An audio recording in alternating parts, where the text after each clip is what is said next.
Nombor 3. Ngeri, bas rempuh pembahagi dan terbalik.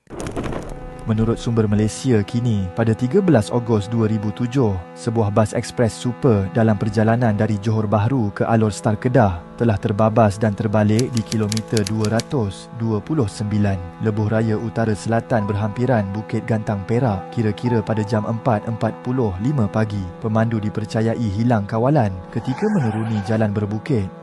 Beberapa penumpang tercampak dan ada yang terperangkap selepas bas terjunam ke longkang sedalam 5 meter akibat merempuh pembahagi jalan sejauh 20 meter.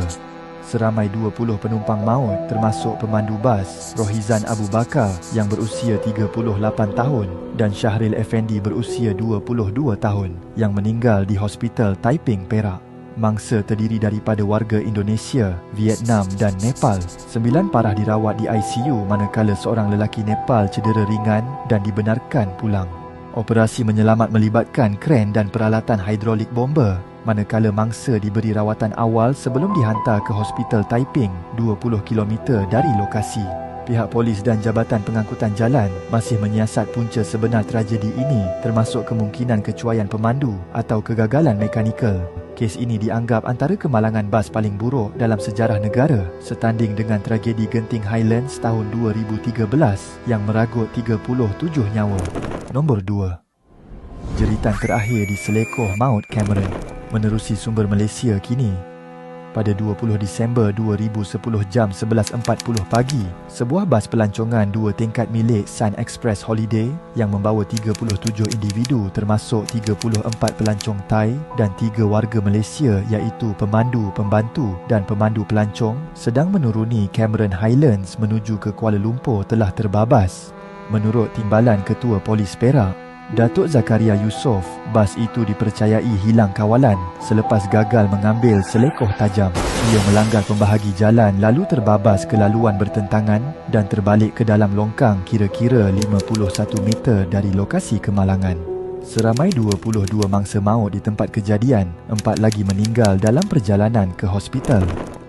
27 passengers of a tour bus were killed after the vehicle hit a divider and overturned on its way down from Cameron Highlands Monday. Seorang lagi di Hospital Raja Permaisuri Bainun. Jumlah keseluruhan korban 27 orang, manakala 10 lagi cedera. Lebih 100 anggota dari polis, bomber, APM dan JKR dikerahkan.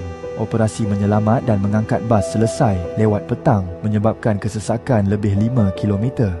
Siasatan awal mengesyaki punca kemalangan akibat daripada kelajuan berlebihan, kehilangan kawalan atau kegagalan brek. Miros menyatakan bas jenis high-deck tidak sesuai melalui laluan cerun, terutamanya jika muatan penuh di tingkat atas. Pihak berkuasa mencadangkan langkah keselamatan seperti tambahan papan tanda amaran, penghadang jalan dan lain-lain.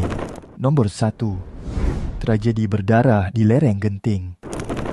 Menurut sumber M-Star pada 21 Ogos 2013, kira-kira jam 2.15 petang, sebuah bas persiaran yang membawa 53 penumpang terhumban ke dalam gaung sedalam 60 meter di kilometer 3.6 Jalan Genting Highlands, KL.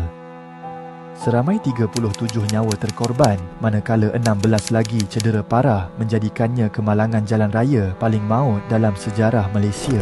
Seramai 37 disahkan maut dalam kemalangan di kilometer 3 Lebuh Raya Karak menghala Kuala Lumpur kira-kira jam 3 petang. Siasatan awal mendapati bas dipandu laju mencecah 61.2 km sejam ketika menuruni cerun curam dan selekoh tajam. Brek pula tidak berfungsi dengan baik dan tayar bas pecah sebelum ia hilang kawalan. Jalan yang terlalu lebar dan lorong escape ramp yang tersorok hanya menambah risiko. Semuanya mencetuskan resepi maut. Operasi menyelamat melibatkan 450 anggota bomber, polis dan Angkatan Pertahanan Awam bermula segera dengan kira-kira 30 ambulans menghantar mangsa ke Hospital Selayang, HKL dan Hospital Besar Kuala Lumpur. Disember 2013, JPJ tubuhkan seksyen profil pemandu untuk pantau lesen pemandu berisiko seperti masalah dadah dan alkohol.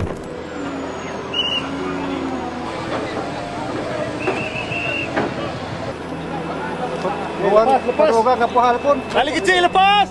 Okey, dah jadi atas. Ini belakang. Sebuah panel bebas diketuai Tan Sri Lee Lam Tai turut dibentuk bagi mencadangkan langkah keselamatan menyeluruh di Genting dan seluruh negara. Hasilnya, syarikat bas terlibat disiasat kerana gagal patuh kod keselamatan. Tindakan undang-undang dicadangkan ke atas pengarah syarikat atas kecuaian dalam pengurusan risiko, bahan papan tanda amaran, penghadang jalan dan lain-lain.